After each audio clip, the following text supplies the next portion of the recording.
January and the weather is beautiful here at my house. It's sunny and it's cold and there's frost everywhere.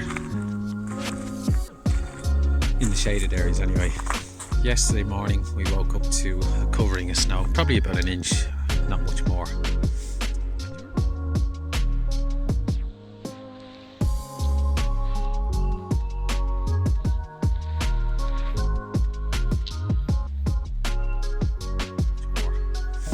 And during the day it thawed, and then overnight it was quite cold, and tonight is to get even colder, so tomorrow or overnight it's going to be -7, -8 degrees Celsius. So I thought maybe this video could be about what frost does for a garden, the negatives and the positives.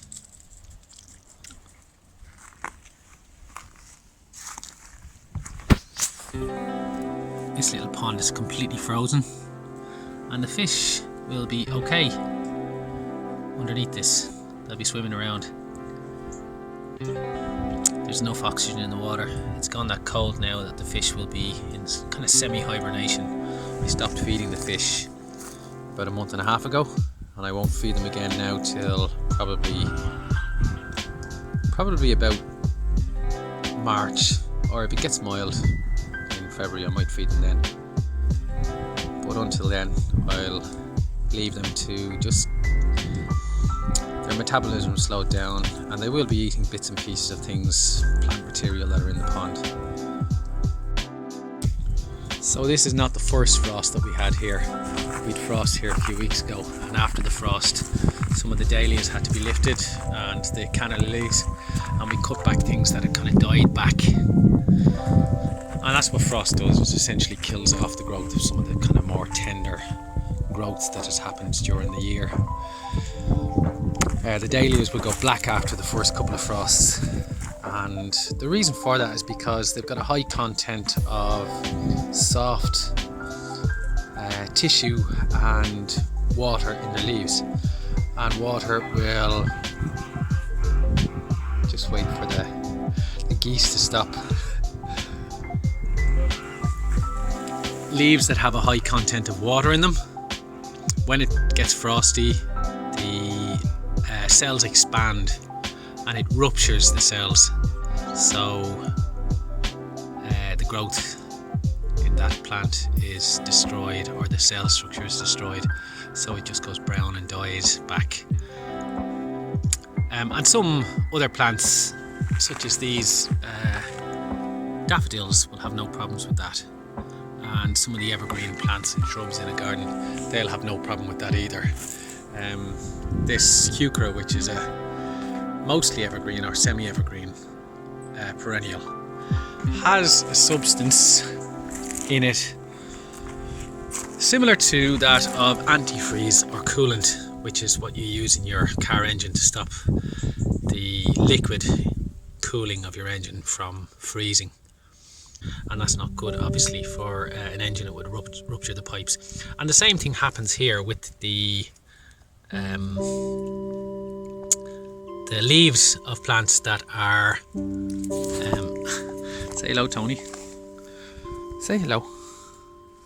The leaves of the plants that stay over the winter, they generally have a high sugar content, a high antifreeze content, and a low water content in their leaves. So as a result, they're not affected by frost. And generally these are plants that are from colder areas that have developed a resistance to cold, minus figures, or sub-zero temperatures. And the other ones that are from cold parts of the world that are used to the cold temperatures, some of them, their top growth will die off, but the roots will be protected under the ground. So they essentially go dormant for the winter in order to protect themselves. There's Rudbeckia, for example, some of the grass plants, the perennial grasses like Miscanthus, Alstroemeria have died back into the ground. Echinaceas, the Siberian irises die back. Lots of herbaceous perennials will die back into the ground, and they're protected when they're in underneath. Lots of evergreen plants have tough cuticles, which is the kind of the skin on the leaves. They've got tough leaves which will tolerate large levels of frost. This one here, Sarcococca, the same, and this one actually is kicked into flowering. As you can see, the tiny little buds. When it gets cold, it says, okay, it's time to flower. This highly scented Daphne as well flowers in the winter, and it's the cold weather and the shortening day length that allows this to that spurs this into flowering. As you can see, it's just starting to open now here on the 8th of January, and the leaves again would have a kind of a great resistance to frost. Other plants such as this Dixonia tree fern, New Zealand tree fern from New Zealand, is from a milder climate, so it wouldn't be able to tolerate the very low temperatures that we sometimes get in the winter here. So you'll see now later on, we'll talk about this in a little bit more detail, but we wrapped the plant in straw.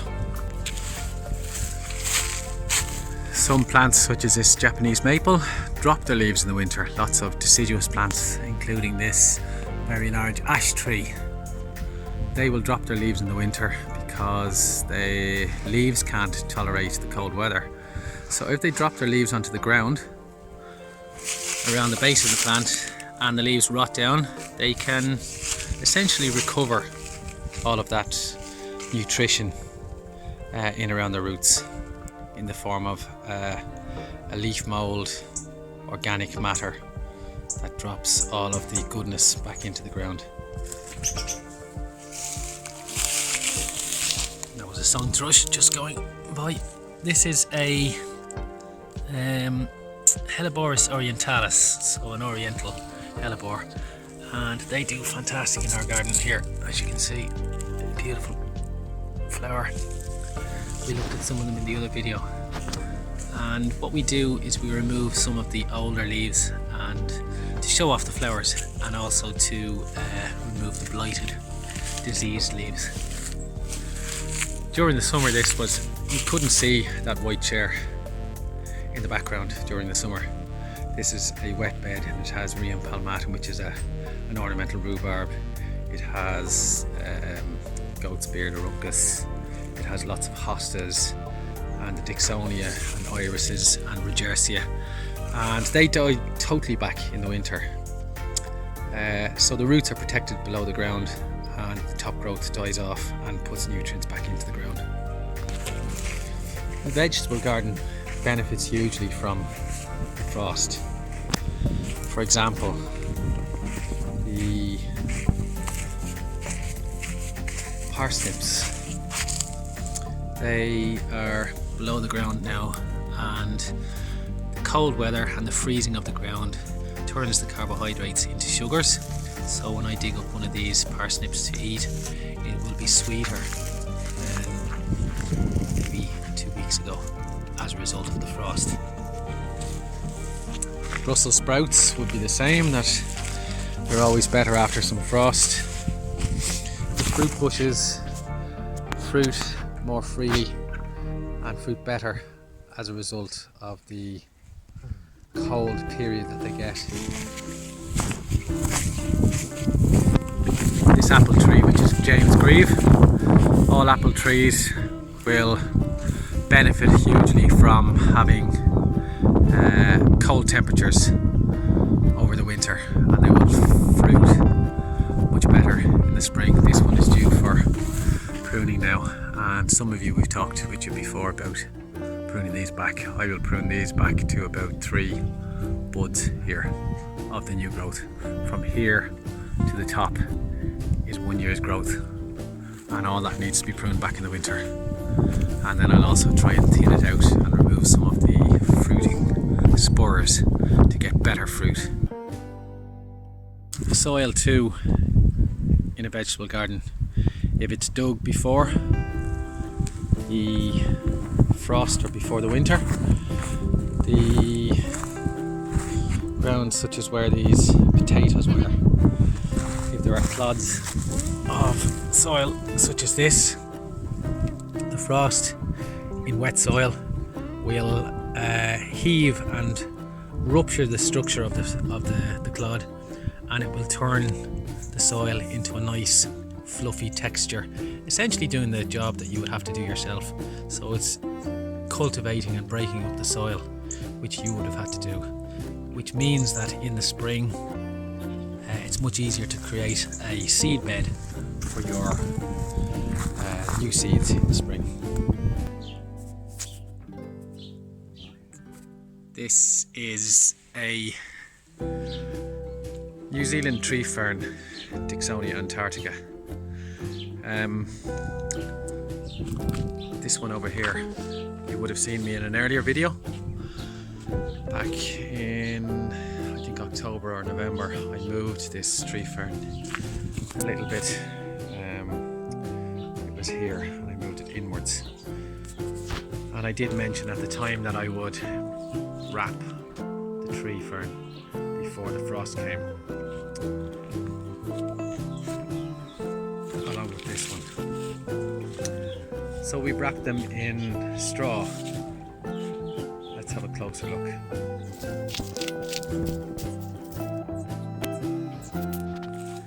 So we've used chicken wire to hold the straw in place, and we've covered from here down to here, which is about 12 inches and 30 centimeters of the top of the plant, and also put straw into the center, as these areas are the most vulnerable parts of the tree fern to frost. They're not fully frost hardy, and I think this week we're due to get down to certainly around here about -7 or -8, and that's dangerously close to kind of the levels that the New Zealand tree fern would sustain quite bad damage. And because all of the growth comes from the centre of this plant, if they get damaged, that's kind of curtains for the plant, it'll die.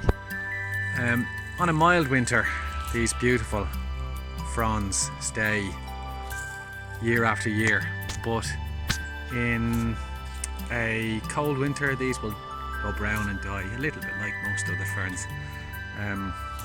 But new fronds come from the centre here, so we need to protect that centre area. So the straw is a really good insulator, because it stops the frost from penetrating right through to the centre. Most insulators, the way it works is if you can create something that has a lot of air space and a lot of air pockets, that air will trap heat and kind of keep it, not necessarily the heat that we know of, but it will stop very, very cold air from penetrating by having lots of pores of kind of trapped air inside. And that's what we're trying to achieve here, to stop the frost damage. The snow can sit on top, but it won't penetrate down into the centre. I lost a tree fern a few years ago to frost back in 2010 when we had -12 and -14 degrees Celsius. And they're quite expensive plants, and this one's here a few years and it's gotten a lot bigger, so I don't really want to lose it.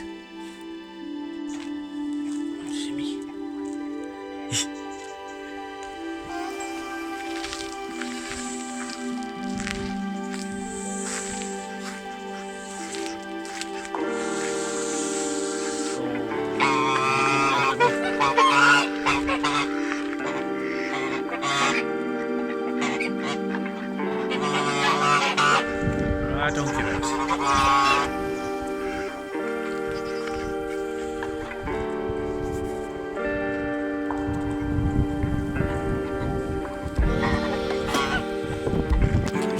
Hello, April.